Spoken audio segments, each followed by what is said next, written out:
Procrastination. La comprendre et la vaincre en 6 stratégies. Bonjour à tous, bienvenue sur cette vidéo où nous allons parler d'un problème qui nous touche tous, la procrastination. Qui n'a jamais repoussé une tâche importante? Qui n'a jamais dit « je le ferai demain » alors que ça pourrait être fait aujourd'hui? Ne vous inquiétez pas, vous n'êtes pas seul. Aujourd'hui, nous allons comprendre ce qui se passe dans notre tête quand nous procrastinons et surtout, comment vaincre ce comportement une fois pour toutes. Que vous soyez étudiant, professionnel ou simplement quelqu'un qui souhaite être plus efficace, cette vidéo est faite pour vous. La procrastination n'est pas simplement de la paresse. C'est le fait de reporter volontairement quelque chose alors qu'on sait que ce n'est pas une bonne idée. C'est comme si une partie de nous choisissait le confort immédiat plutôt que notre bien-être futur. Quand nous procrastinons, 2 parties de notre cerveau sont en conflit.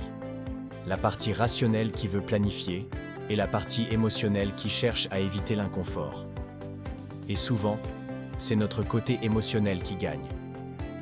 Premier mécanisme, la peur de l'échec. Notre cerveau n'aime pas échouer. L'échec fait mal à notre estime de nous-mêmes et à notre confiance. Quand nous craignons de ne pas réussir, notre cerveau nous protège en nous faisant éviter la situation. C'est comme si notre cerveau nous disait « si tu n'essaies pas, tu ne peux pas échouer ». Mais bien sûr, ne rien faire est souvent un échec en soi. Cette peur se manifeste par des pensées comme « et si je n'y arrive pas » ou « je ne suis pas assez bon pour ça ». Deuxième mécanisme, le perfectionnisme. Le perfectionnisme est un grand allié de la procrastination. Les perfectionnistes repoussent souvent le début d'une tâche parce qu'ils veulent que tout soit parfait.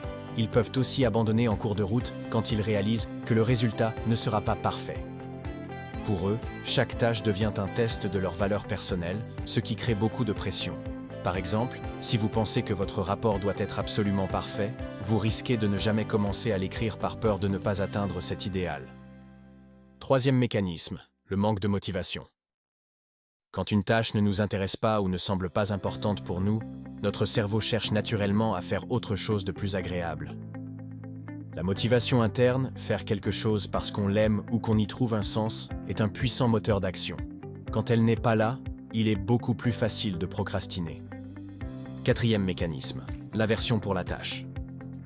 Notre cerveau est programmé pour éviter l'inconfort. Si une tâche nous semble ennuyeuse, difficile ou désagréable, nous aurons tendance à la repousser pour faire des choses plus plaisantes. C'est pourquoi nous préférons souvent vérifier nos réseaux sociaux plutôt que de nous attaquer à une tâche complexe. Notre cerveau choisit le plaisir immédiat plutôt que l'effort. Cinquième mécanisme, la gestion des émotions. La procrastination est souvent une façon de gérer nos émotions à court terme.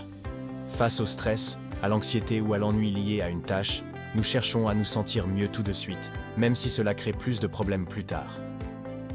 Comme le dit le psychologue Tim Pychyl, la procrastination est un problème de gestion des émotions, pas de gestion du temps. Nous procrastinons pour éviter de nous sentir mal, même temporairement. Maintenant que nous comprenons mieux ce qui se passe, voyons comment surmonter ces obstacles avec des méthodes simples et efficaces. Cette méthode simple consiste à diviser votre travail en périodes de 25 minutes, suivies de courtes pauses.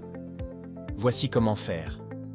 Choisissez une tâche sur laquelle vous voulez travailler, réglez un minuteur sur 25 minutes, travaillez uniquement sur cette tâche sans distraction.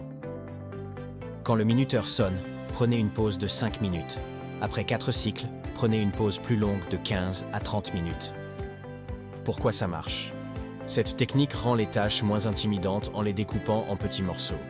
Elle utilise notre capacité à rester concentré sur de courtes périodes, et les pauses régulières sont une récompense qui nous motive. Cette règle simple dit que si une tâche prend moins de 2 minutes, faites-la tout de suite. Pour les tâches plus longues, engagez-vous à simplement commencer pendant 2 minutes, sans pression de finir. Ces 2 premières minutes sont souvent suffisantes pour surmonter la difficulté de démarrer, qui est l'un des plus grands obstacles. Une fois qu'on a commencé, on réalise souvent que la tâche n'est pas aussi pénible qu'on le pensait. C'est comme pousser une voiture, le plus dur est de la mettre en mouvement, ensuite c'est plus facile de continuer sur l'élan. Notre environnement a un énorme impact sur notre comportement, souvent plus que notre volonté. Créez un espace de travail qui élimine les distractions. Désactivez toutes les notifications sur vos appareils. Utilisez des applications qui bloquent les sites distrayants. Créez un espace de travail dédié qui vous met mentalement en mode travail.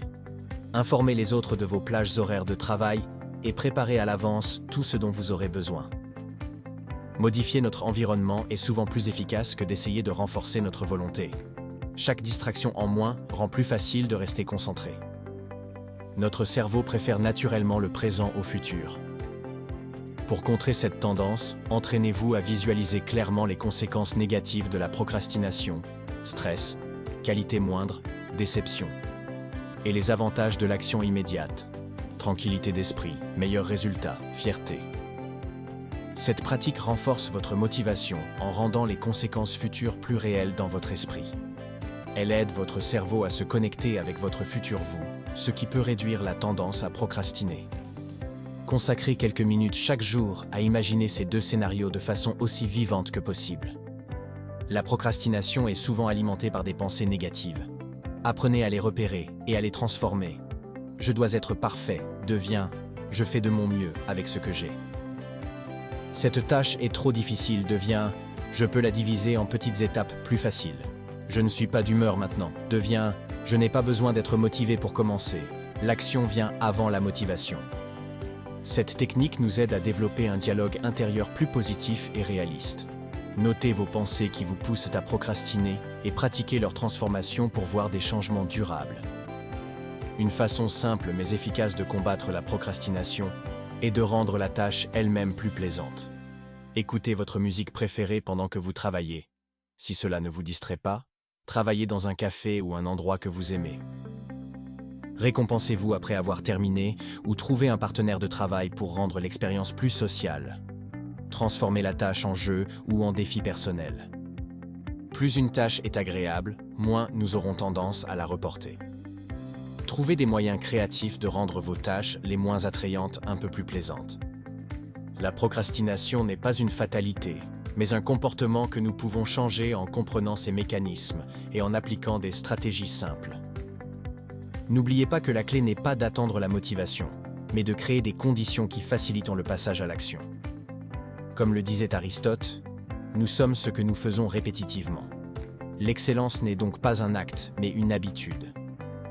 Comme pour toute habitude, vaincre la procrastination demande de la pratique et de la persévérance. Ne vous découragez pas si vous retombez parfois dans vos anciennes habitudes. Chaque jour est une nouvelle chance de vous améliorer. Soyez patient avec vous-même et célébrez chaque petite victoire. Ces petites réussites s'accumuleront avec le temps pour transformer complètement votre façon de travailler et de vivre. Si cette vidéo vous a été utile, n'oubliez pas de liker et de vous abonner pour plus de contenu sur la psychologie et le développement personnel. Partagez dans les commentaires quelle stratégie vous allez essayer dès aujourd'hui et revenez nous dire comment ça s'est passé. Votre expérience pourrait aider d'autres personnes qui font face aux mêmes défis. Merci d'avoir regardé jusqu'au bout et à très bientôt pour une nouvelle vidéo.